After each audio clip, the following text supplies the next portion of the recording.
கடலூர் மாவட்டம் விருத்தாச்சலம் அருகே நிலத்தகராறு தொடர்பாக உறவினரை தாக்கியதாக வழக்கறிஞர் கைது செய்யப்பட்டு சிறையில் அடைக்கப்பட்ட சம்பவத்தில் போலீசாரை கண்டித்து விருத்தாச்சலம் நீதிமன்ற வழக்கறிஞர்கள் பணிகளை புறக்கணித்து ஆர்ப்பாட்டத்தில் ஈடுபட்டனர்.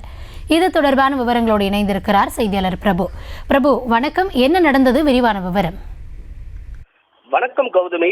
கடலூர் மாவட்டம் விருத்தாச்சலம் அடுத்த இளமங்கலம் கிராமத்தைச் சேர்ந்த ராமசாமி மனைவி ஞானஜோதி என்பவருக்கும் அதே கிராமத்தைச் சேர்ந்த வழக்கறிஞர் கிருஷ்ண கதிரவன் என்பவருக்கும் இடையே நிலத்தகராறு ஏற்பட்டு நீதிமன்றத்தில் வழக்கு நடைபெற்று வருவதாக கூறப்படுகிறது.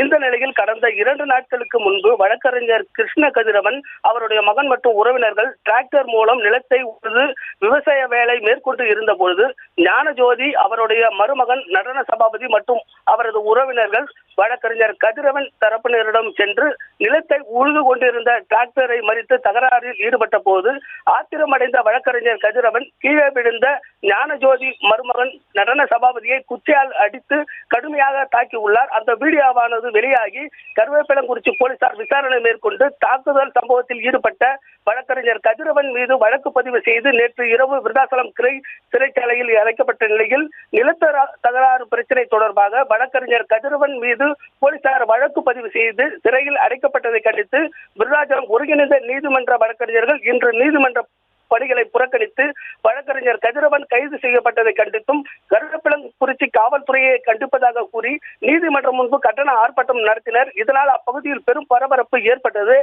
இந்த சம்பவத்தால் விருத்தாச்சலம் வேப்பூர் செல்லும் சாலையில் சிறிது நேர போக்குவரத்து பாதிப்பு ஏற்பட்ட நிலையில் அங்கு சென்ற போலீசார் பேச்சுவார்த்தையில் ஈடுபட்டதன் பேரில் ஆர்ப்பாட்டத்தில் ஈடுபட்ட வழக்கறிஞர்கள் அங்கிருந்து கலைந்து சென்றனர். கௌதமி, செய்திகளை உடனுக்குடனும் துல்லியமாகவும் தெரிந்து கொள்ள சப்ஸ்கிரைப் பண்ணுங்க.